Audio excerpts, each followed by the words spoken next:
listen up. I got something that you're gonna love. Hey, now listen up. I gotta tell you about it. It's so good, I gotta let you know. Gotta tell you about it. It's so good and there's a word to show. Gotta tell you about it. Tell you about it, yeah.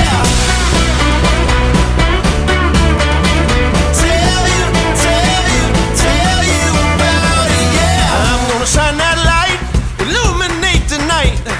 And I know what I gotta do to keep it shining bright. Can I keep it quiet? No, I can't hide away. 'Cause I know that the world could change with what I got to say. Hey, now listen up. I got something that you're gonna love. Hey, now listen up. I gotta tell you about it.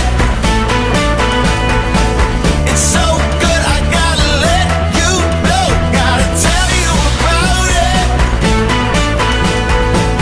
It's so good and there's a word to show. Gotta tell you about it. Tell you about it, yeah. Tell you about it, yeah. Tell you about it, yeah.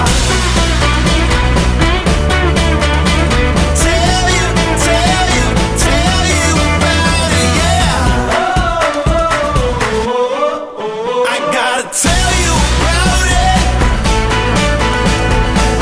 It's so good, I gotta let you know. Gotta tell you about it. It's so good and there's a word to show. Gotta tell you about it. Tell you about it, yeah. Tell you about it, yeah.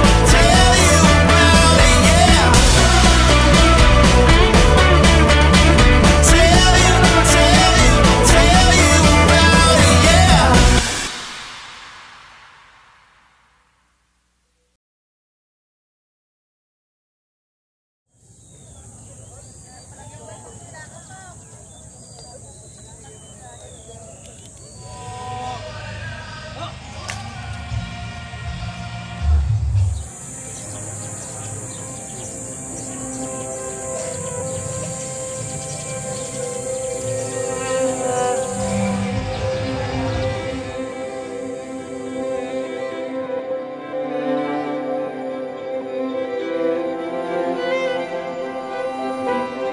It is with great honor and privilege to join you in celebrating your recognition rights today.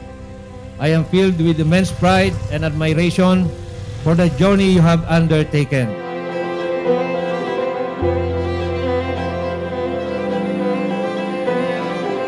The recognition rights marks a significant milestone in your training as you prepare to step forward as protectors of public safety.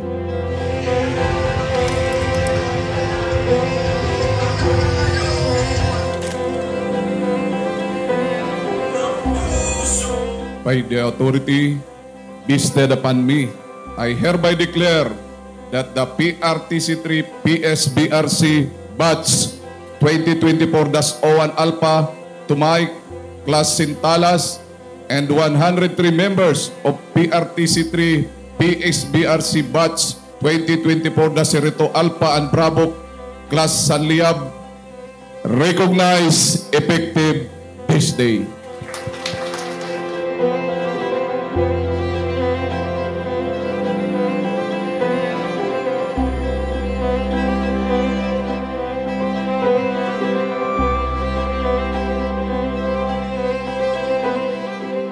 Pasensya na po kayo kung hindi ko pinayagan na magkaroon sila ng bisita during the first month or second and third month ng kanilang training dahil gusto ko pong makapag-concentrate sila sa kanilang training.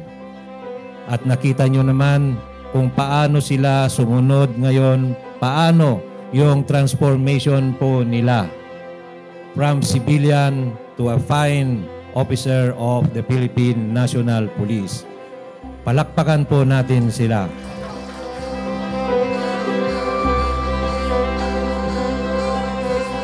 Sa struggles po, siguro ang hindi ko makakalimutan, sir, is yung trauma sa simula dahil sa civilian, yung transformation from civilian into regimental life ay napakalaking impact sa akin. Ngayon po, siguro yung diversity ng bawat isa sa aming class talagang naumatawi sa Alpha Company. Pero ito po ay kino-convert namin bilang strength ng aming class para maging mas malakas pa po.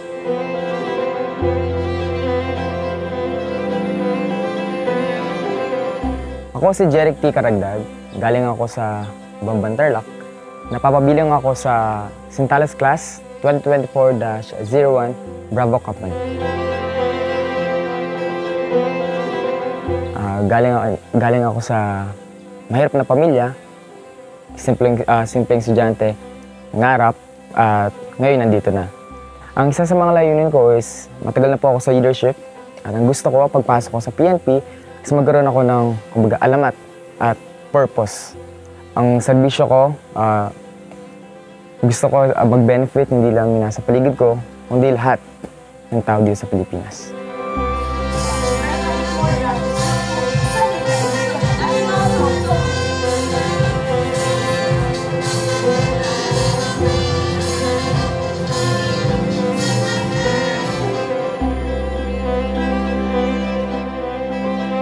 Yung nakita po ninyo na pagparada nila, yun po yung unang-unang formal parade and review nila as members of the PNP.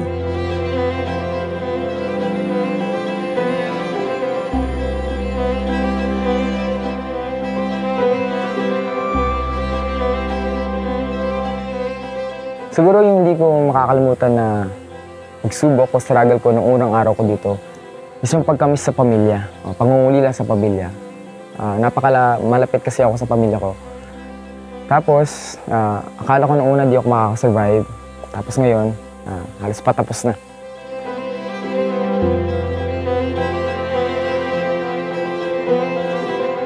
Your journey has not been easy. You have faced challenges that have tested your physical, mental, and emotional resilience. From the rigorous training sessions to the challenging academic requirements, you have proven that you possess the determination and courage needed to serve our communities with honor.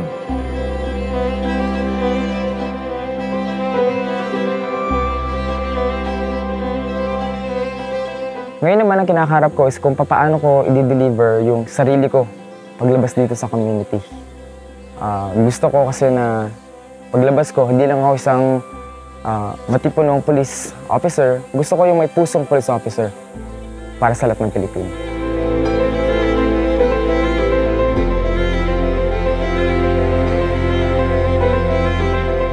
As you prepare to take on the responsibilities that await you, embrace them with pride and humility.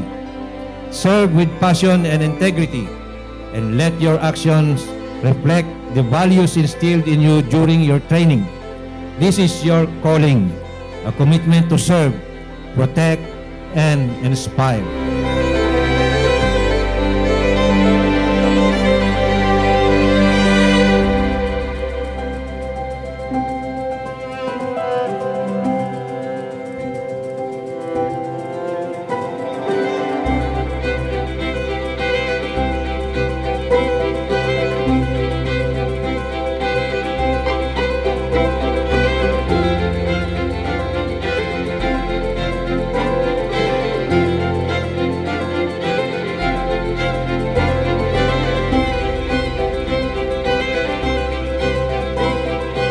Sa mga mahal sa buhay at mga magulang, mga asawa, mga kasintahan, mga kamag-anak na mga nandito po ngayon, nais ko po kayong pasalamatan at pasalamatan sa patuloy niyo pong pagmamahal at pagbibigay ng pag-unawa sa ating mga trainees na nandito ngayon.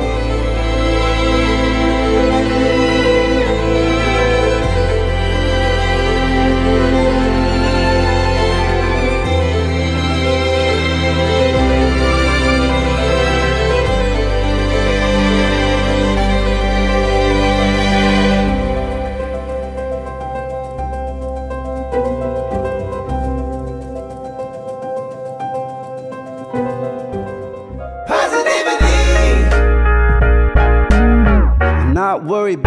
paycheck. Big smile, cheesed up, can't fake it. I keep my friends. Pinaka-struggle ko bilang isang police trainee, pagkababa namin dito na nag-expect kami na mahirapan agad kami. Ganun, tapos nag-adapt kami sa environment kasi sa NCR medyo mainit yung klima. Tapos dito malamig yung klima. Medyo doon kami nag-adjust. Every bit of that good energy. Waking up, that sun's gonna smile. I'm loving you. Prepare emotionally, physically, and mentally. Kasi hindi po biro ang training dito sa loob. Luck streak. Free hugs, yeah, the whole world loves me. Ma-homesick ka, and then may injury ka pagka hindi ka talaga nag-prepare. Mabalian ka rin ng, sabihin nating, mental capability. Kung iisipin natin na madali lang, hindi. Dahil kami mismo, nahirapan kami sa academics. Dahil sobrang hectic, pinagsasabay ang exercise, pinagsasabay ang academics.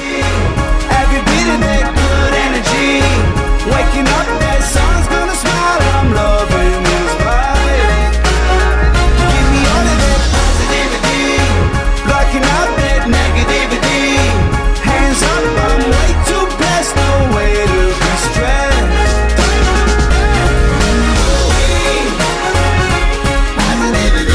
Buhay kayo.